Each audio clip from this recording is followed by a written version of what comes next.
5 నిమిషాల్లోనే tomato egg కర్రీని ఈజీగా ప్రిపేర్ చేసుకోవచ్చు. చాలా సింపుల్గా చేసుకోవచ్చు, అలాగే మంచి టేస్ట్తో కూడా చేసుకోవచ్చు. మీలో ఎంతమందికి ఈ టమాటా ఎగ్ కర్రీ తెలుసో కమెంట్ చేయండి. దీనికోసం ముందుగా స్టవ్ ఆన్ చేసి ఒక కడాయిని తీసుకోండి.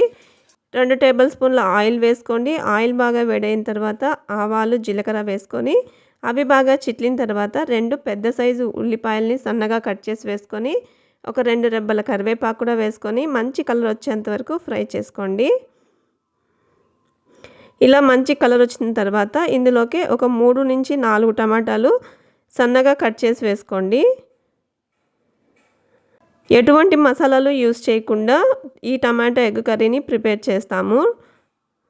ఈ టమాటాలు తొందరగా మగ్గడానికి ఉప్పు కొంచెం వేసుకుంటే తొందరగా మగ్గిపోతుంది. టమాటాలు పూర్తిగా సాఫ్ట్గా అయ్యేంత వరకు ఫ్రై చేసుకోండి. ఈ టమాటాలు, ఉల్లిపాయలే మనకు కర్రీలో గ్రేవీ లాగా వస్తుందన్నమాట. ఇప్పుడు ఇందులోకి 1/2 టేబుల్ స్పూన్ పసుపు, అలాగే 1/2 table spoon garam masala, 1 table spoon వరకు ధనియాల పొడి, 1 టేబుల్ స్పూన్ వరకు కారం పొడి వేసుకొని బాగా మిక్స్ చేసుకోండి.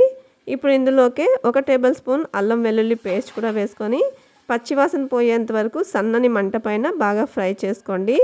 ఇలా బాగా ఫ్రై చేసిన తర్వాత ఇందులోకి 1 గ్లాస్ వాటర్ని కూడా వేసుకొని మసాలాలు, వాటర్ బాగా మిక్స్ అయ్యేంత వరకు బాగా మిక్స్ చేసుకోండి. ఏదైనా పని మీద బయటకు వెళ్ళేటప్పుడు వంట తొందరగా చేయాలి అనుకున్నప్పుడు ఈ వంటని ప్రిపేర్ చేసి చూడండి. టేస్ట్ కూడా చాలా బాగుంటుంది, అలాగే తొందరగా కూడా ప్రిపేర్ చేసుకోవచ్చు.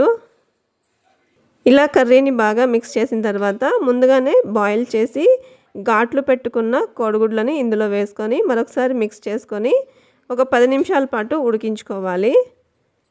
గ్రేవీ మరీ చిక్కగా కాకుండా అలా అని మరీ పలుచగా కాకుండా మీడియంగా ఉండేటట్లు చూసుకోండి. అప్పుడే టేస్ట్ బాగా కుదురుతుంది. ఇప్పుడు స్టవ్ ఆఫ్ చేసేసి సన్నగా కట్ చేసిన కొత్తిమీరను వేసుకొని మరొకసారి బాగా మిక్స్ చేసుకొని బౌల్లోకి వేసి సర్వ్ చేసుకోవడమే. తప్పకుండా మీరు కూడా ట్రై చేయండి. టేస్ట్ అయితే చాలా బాగుంటుంది.